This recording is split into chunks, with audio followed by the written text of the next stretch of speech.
Bueno, vamos a tener el gusto y el honor de conversar, de charlar con alguien que, como les decía, fuera de micrófono, nos va a ilustrar, nos va a orientar, porque esa es una de las razones de este tipo de charlas, porque vivimos los tiempos del señor COVID, ¿verdad? En términos de los que nosotros habitualmente usamos, driblando al señor COVID, que es un término muy futbolero, y le agradezco muchísimo a la doctora Iris Casali haber aceptado charlar con todo el auditorio, con toda la gente.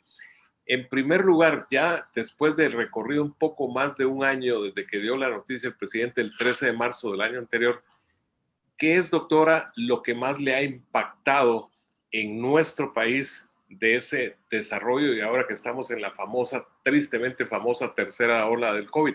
Gusto saludarla. Muchísimas gracias. Gracias a usted por la invitación y a toda la audiencia que yo sé que a usted lo sigue. Bueno, lo que más me ha impresionado de esta pandemia en nuestro país es el Chapín. Hemos sido un pueblo que desde un inicio se le informó que tenía que utilizar de forma obligatoria la mascarilla y la utilizó de forma obligatoria. Y considero que esta fue una de las medidas más importantes que tuvo nuestro país para que tuviésemos, si no una baja datos de positividad, indudablemente ayudó para que la curva fuese más lenta y más manejable. El otro punto que también me ha impactado muchísimo es el personal de la salud, quien se ha manifestado y se ha puesto al frente independientemente de la situación que exista para poder atender a las personas que así lo requieran. O sea, aquello de hacer valer la profesión del juramento hipocrático y ahora con un plus y una necesidad realmente mayor, porque es un alto riesgo en todo sentido, pero que ahí está el deber de servir en un campo tan importante. Yo la profesión de ustedes es de admirarla porque quienes la cumplen a pleno, pues le hacen recuperar la salud a alguien o le salvan la vida a alguien. Y eso, como dice aquel anuncio de la tarjeta, no tiene precio. Sí, es verdad, es verdad. Creo que somos muy afortunados en haber elegido la profesión que tenemos porque imagínese usted que podemos ejercerla, vivir de ella, pero asimismo sentir que hacemos algo bueno, ¿sí? Entonces creo que mejor no podría ser. Indiscutible. Ahora ahí en su entorno, sobre todo hablando del Hospital Roosevelt, han ocurrido y se han dado etapas dentro de este año y colita, como digo yo, muy duras, sobre todo cuando han tenido, y me imagino que ahora están en algo similar, la saturación por el crecimiento de personas que usted me podrá decir si tiene algunos porcentajes entre los moderados o los que ya están UCI, o sea, con la necesidad de cuidados especiales. Bueno, el Hospital Roosevelt se preparó desde enero del 2020 para la supuesta venida del virus. Hizo varias áreas que iban a ser dedicadas exclusivamente para los pacientes que requirieran de cuidados específicos, es decir, que requirieran de oxigenación. Esto, por supuesto, nunca pensamos o nunca se calculó la magnitud con la que esto iba a pegar. A tal punto se llegó que se debieron cerrar algunos servicios adentro del hospital. Se cerró la consulta externa para que entonces la mayoría de la atención se dirigiera al área COVID. En el año pasado, en el 2020, se atendieron alrededor de 215 personas al día y hoy tenemos un área que tiene alrededor de 60 camas. Es verdad que, por supuesto, nos preocupa sobremanera cómo va a ser la situación, cómo se va a lograr atender en el país. Recordemos que en aquel entonces no contábamos con el Parque de la Industria ni Villanueva. Estas se fueron abriendo. Esto, por supuesto, pensamos y esperamos que van a descongestionar o nos van a permitir atender no solamente a los pacientes con COVID, sino volver a tener a los pacientes no COVID. Quiero hacer la connotación que hoy en día el Hospital Roosevelt tiene los servicios no COVID de cirugía, de trauma, de medicina interna llenos. Estamos atendiendo a la población que durante todo este tiempo se quedó sin atención con todas las complicaciones que esto conlleva y asimismo la gente que ahorita agudamente lo requiere. Dentro de lo que hemos platicado, por ejemplo, de lo de la mascarilla que le mostré, la que tengo ahí como mi vecina, de donde estamos produciendo la charla, la combinación mascarilla, distanciamiento físico y constante lavado de manos es la trilogía básica para limitar el contagio o posibilidad de él.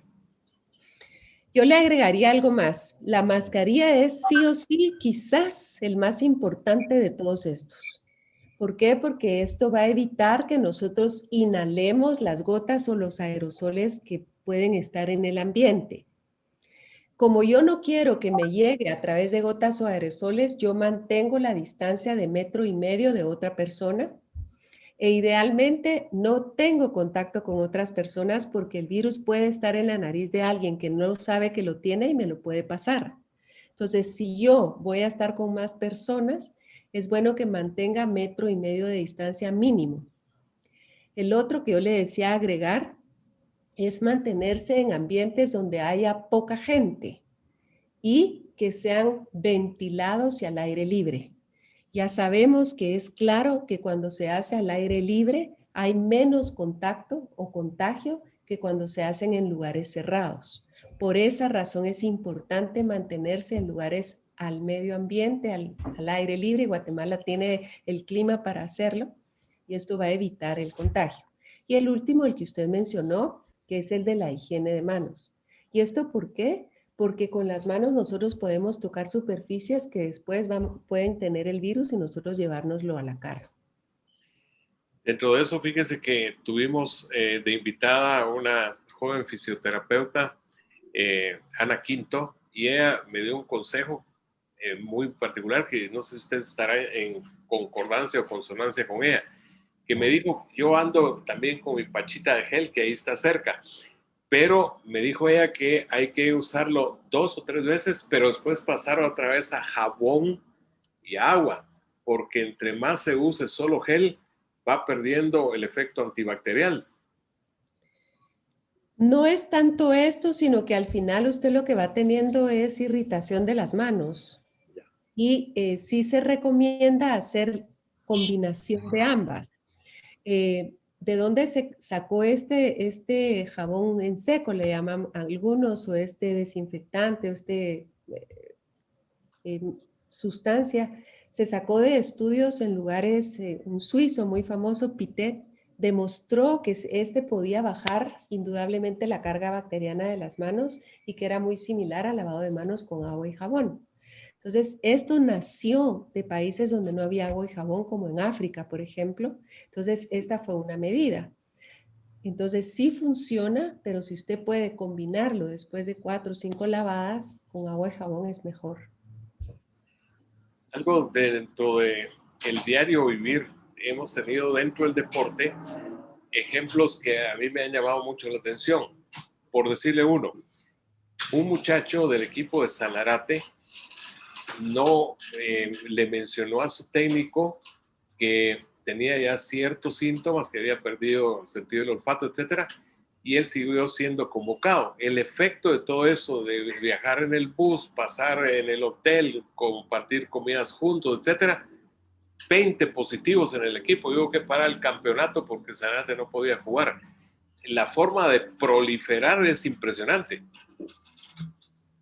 Me encanta el ejemplo que ha puesto porque una de las medidas más importantes que se tiene en las empresas, instituciones, colegios y a nivel deportivo es que las personas que tienen cualquier síntoma catarral no acudan a estos lugares por lo mismo, porque ellos pueden ser, aunque ellos no estén tan enfermos, pueden ser portadores y llevar el virus a los demás. Entonces, siempre digo lo mismo, no es solamente el temor que se nos pegue, es la responsabilidad de pegárselo a alguien más. Entonces, Yo podría vivir con que me lo peguen, me dolería muchísimo, porque ni modo, pero que yo se lo pase a alguien, de verdad que eso sí para mí sería muy, muy difícil de manejar. Sí, y ojalá que esa conciencia se multiplicara para evitar precisamente la multiplicación de los positivos. Hubo otro caso en el deporte, yo no sé si usted llegó a conocer o a tratar al CEO de TAG, que fue muy buen futbolista, hablando de Jonathan Leighton, 39 años. Yo platiqué con él, el decir platicar es relativo, porque era WhatsAppazo y un poquito de correo de voz. Y habíamos quedado después de que me mencionó de que eso fue un sábado, que el martes íbamos a platicar con su testimonio ya de salir adelante del problema. ¿Y cuál sería mi desagradable sorpresa de que ya no hubo comunicación, sino hasta el viernes apareció una esquela de que Jonathan ya no estaba?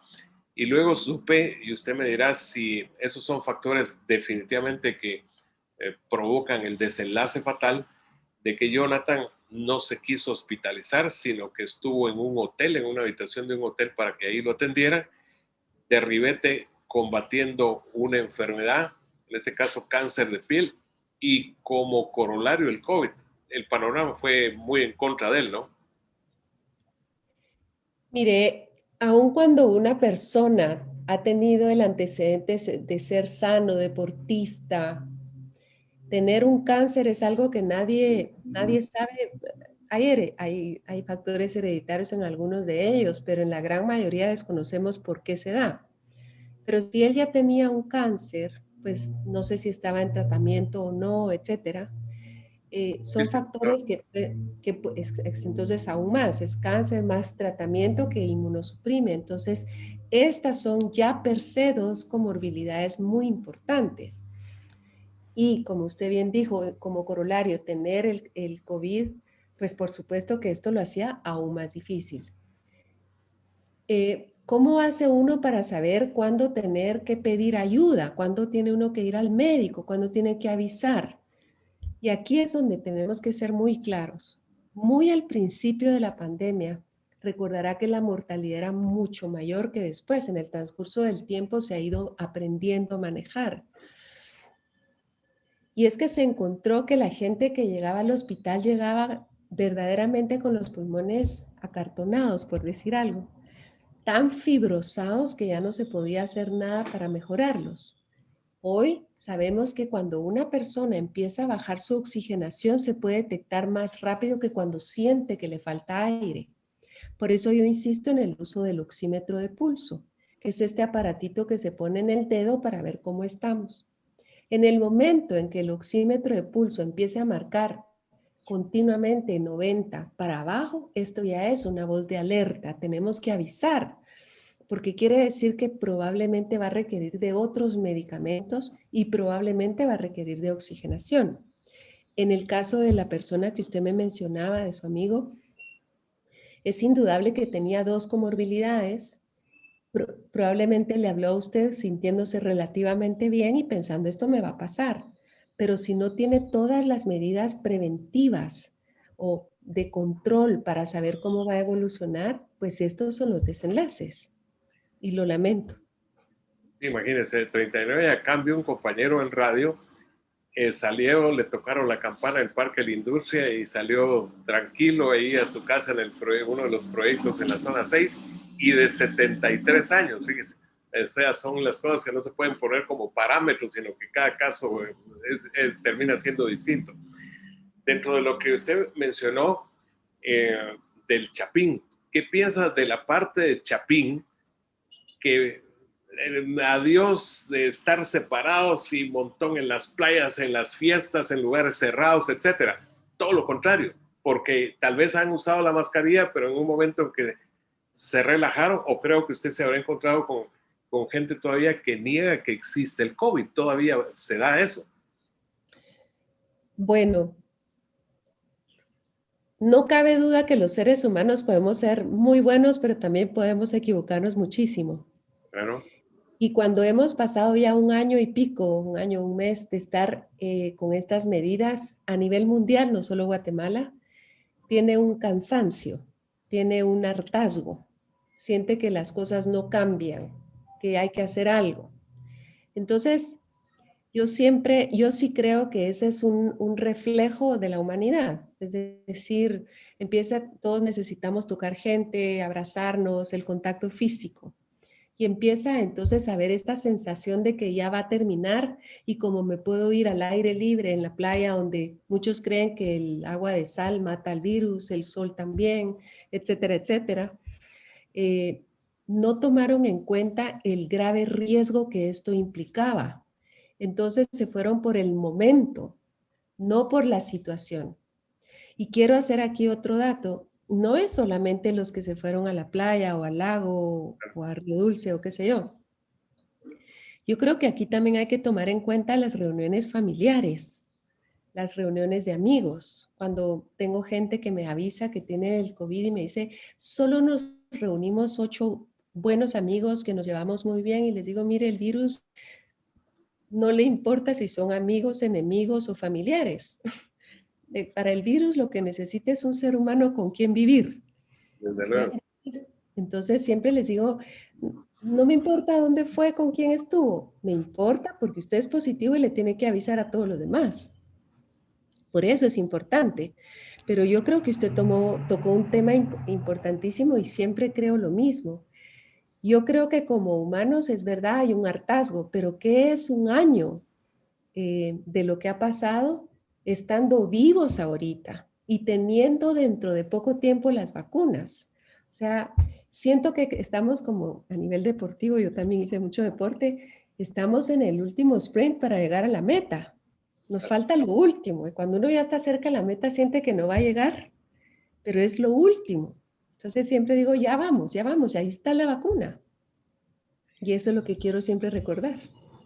Pero usted me luce así muy optimista, ahí está la vacuna, pero nos han dado unas dribladas con eso de las vacunas que de verdad que impresionante, porque los plazos, yo tuve, y usted lo trata ahí o en algún sector médico, al doctor Francisco Coma.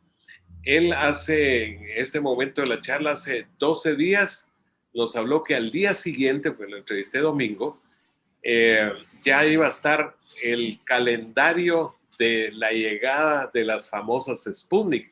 Y estamos ya platicando a esta altura y se lo estoy compartiendo y ni calendario ni vacunas. Y entonces eso también creo que le ha creado mucha incertidumbre. Incluso alguien, hija mía, que trabajó con neonatos ahí en el Roosevelt, ella se va la próxima semana a Estados Unidos aprovechando que tiene millaje para vacunarse allá. Y ahora ya conozco yo bastantes casos de quienes han recurrido a eso para tener precisamente la tranquilidad máxima, digamos, o en buen porcentaje de que ya quedan pues inmunizados. Tal vez yo no quiero pecar de optimista. Cuando yo digo que ya existe la vacuna, ahí está la vacuna, es un hecho. Es decir, una pandemia que al cabo del año cuente con una vacuna, en verdad que esto es increíble, ¿verdad? Es una excelente situación. Eso no quiere decir que la tenemos todos disponible. Claro. Y esto se ha hecho aún más evidente por la inequidad. Es decir, el hemisferio norte tiene vacunas para elegir.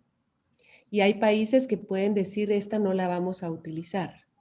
El hemisferio sur debe esperar a que las vacunas estén disponibles para el hemisferio sur. ¿Y por qué se da esta inequidad? Porque quienes invirtieron en la formulación, investigación, maquila y distribución son los del hemisferio norte. Entonces es comprensible que estas vacunas estén allá. No quiere decir que sea justo, pero es comprensible. De ahí entonces que se estén haciendo estas instituciones como COVAX, que nos va a dar el 20% de vacuna no gratuita, pero a un precio mucho más accesible. ¿Por qué Guatemala se ha tardado tanto en tener COVAX? Bueno, yo voy a decir algo que tal vez es un principio, pero para que lo veamos. COVAX reparte las vacunas y lo ha hecho priorizando situaciones. América del Sur le fue mucho más severo, hubo más muertes, hubo más positividad que Guatemala en proporción, ¿sí? Esto, por supuesto, hace que las vacunas se vayan primero a donde están peor. Y nosotros que estamos ni tan bien ni tan mal, pues nos pusieron en la cola. Íbamos a recibir Pfizer y la Pfizer se fue a América del Sur. Después vino que íbamos a recibir AstraZeneca, pero estamos no tan mal, entonces se fue a América del Sur. Ahora queremos comprar la Sputnik. Ya se pagó, según tengo entendido, un 50% de las vacunas. A mí me preocupó sobremanera que ahora la India quiera Sputnik. Ponga usted a competir los dos mercados. El mercado de la India o el mercado de Guatemala. Pues haciendo las sumas restas, no creo que vayamos a ser los primeros en tenerla. Entonces, a esto es a lo que yo me refiero. Sí, yo cuando digo ya está ahí la vacuna es porque ya se inventó, ya se está probando, ya hay más de 800 millones de personas vacunados, no guatemaltecos, pero más de 800 millones de personas. Sí, quiero decir, y ahí sí soy optimista, que creo que en el momento en que tanto Estados Unidos como Europa estén vacunados, las vacunas van a sobrar prácticamente porque ya la producción se usó para todos el hemisferio norte, ya nos toca a nosotros. Así que espero que así sea. El asunto es no saber el plazo cuándo nos va a tocar, ¿verdad? Ese Eso, es, eso es lo angustiante. ese es Así. lo anunciante y la gran incógnita a despejar. Dentro de el desarrollo de estas últimas semanas, yo, por ejemplo, estaba revisando los datos de ayer que publicaron hoy. Ya se ha manifestado, aunque ponen que son de días anteriores, que el promedio casi que no baja de 30 fallecidos, digamos, acumulados de los datos que va captando el ministerio. Esa es otra trepada que andamos en 7.314 fallecidos. Y en eso, lamentablemente, somos, al margen de que hay más población, somos los que estamos por encima de Panamá, por ejemplo, que es el, digamos, más cercano, y después Honduras. Es verdad. A Guatemala, a nosotros no nos fue muy bien en mortalidad, ¿sí? Comparativamente con el resto de Centroamérica. ¿Por qué razón? Honestamente no lo sé, no lo sé. Eh, podría yo decir que no hubo suficientes espacios, no hubo suficientes insumos, podría ser. Podría ser también que llegaron tarde, no lo sé, pero sí hemos tenido más mortalidad. Es preocupante ver cómo anunciamos que esto iba a suceder y no nos equivocamos, porque si Ellos bien... no quisieran equivocarse, ¿no? Ay, sí. Mire, yo en diciembre dije que nos venía una buena segunda ola. Afortunadamente no fue tan buena, fue mucho menor de lo que esperaba por las navidades, etcétera. Me sorprendió sí muchísimo que fueron las manifestaciones, los convivios, Navidad, Año Nuevo, etcétera, y no fue tan severo como yo creí. Pero Semana Santa era algo que no sé, sentíamos venir. Entonces, me preocupa sobremanera que estamos, marzo estaban en 900 diarios y ahorita hemos llegado a días de 2000 y pico diarios. Hemos tenido más mortalidad y los hospitales ahorita están en el 90% de ocupación. Yo recuerdo que en el mes de junio, julio, tenía llamadas de gente que quería entrar al Hospital Roosevelt y la única respuesta que podíamos dar es quédese metido en la ambulancia esperando que haya un lugar, porque no había forma. Así de dramático. Y volviendo un poco con Sputnik, ojalá que el señor Putin dé el ok, la firma famosa para que ya se venga la primera y abundante cantidad y dosis para acá, Guatemala. El caso de AstraZeneca, que originó algunos casos trombóticos y sobre todo fue frenada en algunos países de Europa. Acá se comenzó con AstraZeneca en cierto porcentaje que no es muy significativo. Sí termina siendo confiable si con esa a la vuelta de las vueltas, aparte de lo que venga de COVAX, que COVAX da la impresión que sería AstraZeneca también. Sí, así es. Hasta hoy eso es lo que sabemos, pero mire, Johnson y Johnson es otra de las vacunas que probablemente podríamos tener con COVAX, tomando en cuenta que es una única dosis. Una solo dos dosis, igual que de Pfizer. No, Pfizer y Pfizer Moderna, tiene dos, no. sí. La única que usted tiene con una es Johnson. Johnson. Y que también tuvo su frenazo un poquito ahí en Estados Unidos, ¿no? Sí, de hecho hoy ya la liberaron para usarla. Entonces, pensemos, no es verdad que las vacunas son perfectas. Todas las vacunas tienen algo, un defecto. Todas generan algún síntoma de reactividad, es decir, dan fiebre, malestar, dolor de brazo, dolor de cuerpo, y si no, veamos que a los recién nacidos y a los niños les tenemos que dar acetaminofén por los síntomas que les da. Estas vacunas, por consiguiente, hacen esta reacción o reactogenicidad, ¿ya? Esa es una. Número dos, no, las vacunas no nos dan una inmunización para siempre, Claro.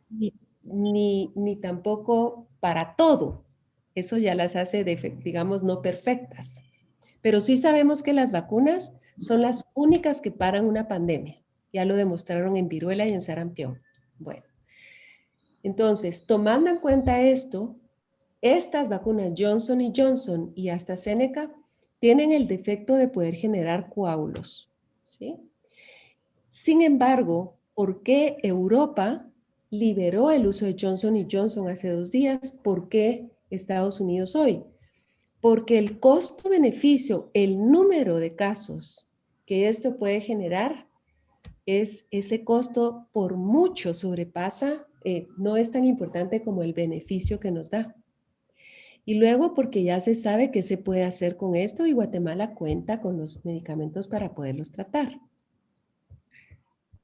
Fíjese que dentro del monstruo que es ya así, aparte de su población gigantesca de la India, yo estaba escuchando y me impresionó que ahora en la India se disparó otra vez lo de los contagios y lo que más me llamó la atención era la mención de que se está acudiendo o necesitando meterse al mercado negro para conseguir ventiladores, en este caso porque ya no dan los hospitales nacionales de la India con todo lo que es de enorme, aparte de la capacidad económica para lo que usted decía, bueno, vacunas para allá van a ser antes que para acá, pero que ya lo masivo que es ese país se le pueda tornar ingobernable, como de alguna manera por la fórmula de decir que no creo en eso y no me va a pasar y sí le pasó el caso de Bolsonaro en Brasil. Exactamente. Es interesante ver cómo aquellos lugares donde no se tomó tan en serio la pandemia tuvo sus consecuencias. Por ejemplo, Reino Unido en la época de Boris Johnson inicialmente. Ajá. Tomó como, bueno, vamos a esperar a que todos se infecten, tengan suficientes anticuerpos y se acaba. Y empezaron a tener una mortalidad tan grande. Él se enfermó y entonces cambió las cosas y vea el rumbo que tomó. Reino Unido, por ejemplo, el resultado que tuvo fue una variante que era más contagiosa y más virulenta. Eso a ellos los obligó a 2 cosas. La primera es a cerrar el país 3 meses. Y la segunda, a acelerar la vacunación y prácticamente apoderarse de toda la vacuna de AstraZeneca más Pfizer para vacunar a su país. ¿Cuál es el resultado de esta ecuación? Que ahorita ellos ya están prácticamente sin medidas. Este es uno. Y el otro ejemplo es Brasil, precisamente. Brasil ahorita tiene tal reproducción del virus que ya tienen su propia variante, la variante de Brasil, que ya sabemos que también, exactamente, la P1, que también sabemos que es una variante más contagiosa, más virulenta, ¿sí? Entonces, ese es el resultado de no medidas. Llega un momento en el que usted tiene que ser sumamente drástico para tener un impacto que no va a ser tan bueno como cuando nosotros empezamos aquí a usar obligatoriamente la mascarilla o nos encerraron. En el caso de la India, la preocupación ahorita, y usted lo sabe, hay países que ya no están permitiendo la entrada de gente de la India. ¿Por qué? Porque la reproducción del virus es tan grande que seguramente ya deben haber muchísimas más variantes y alguna de estas va a ser aún más virulenta. Entonces, sí, usted me hizo la pregunta al principio de qué es lo que a mí más me ha impresionado de la pandemia, solo que me la hizo de Guatemala. Yo le quiero decir que a nivel científico lo que más me ha impresionado es el virus. Es un ente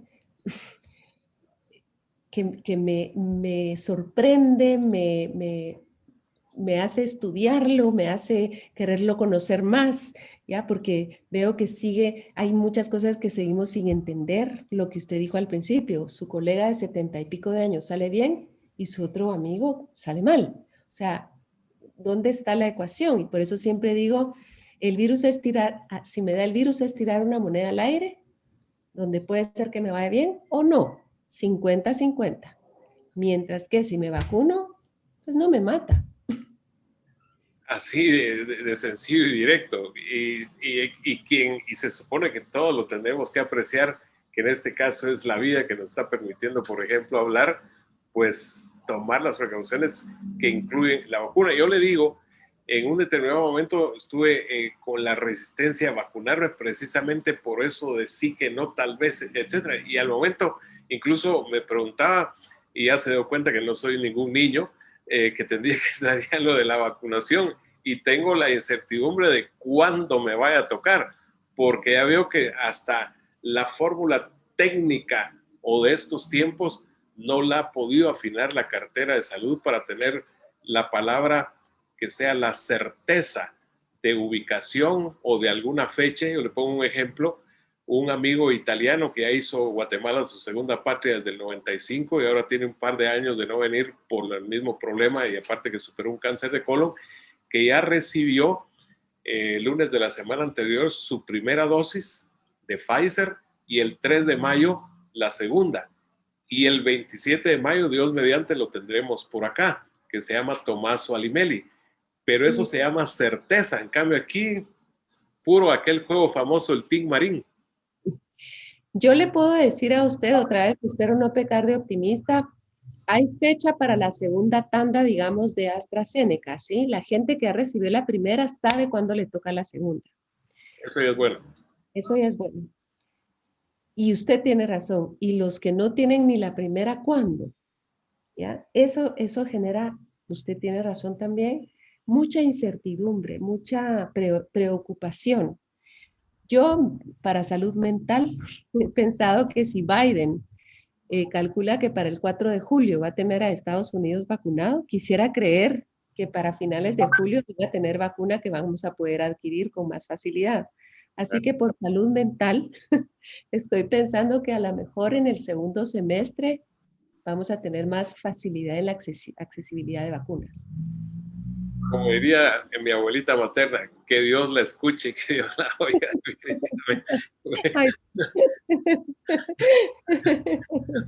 Bueno, pues realmente ha sido un gustazo, en primer lugar, poderla conocer, aunque sea por esta vía del famoso Zoom de estos tiempos.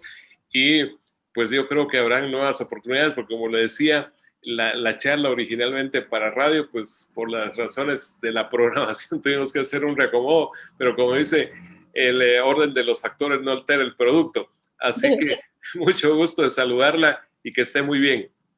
Yo le agradezco a usted, yo sé de usted, he escuchado su voz, así que para mí ha sido un honor estar acá. Muchísimas gracias por el trabajo que hacen. Gracias.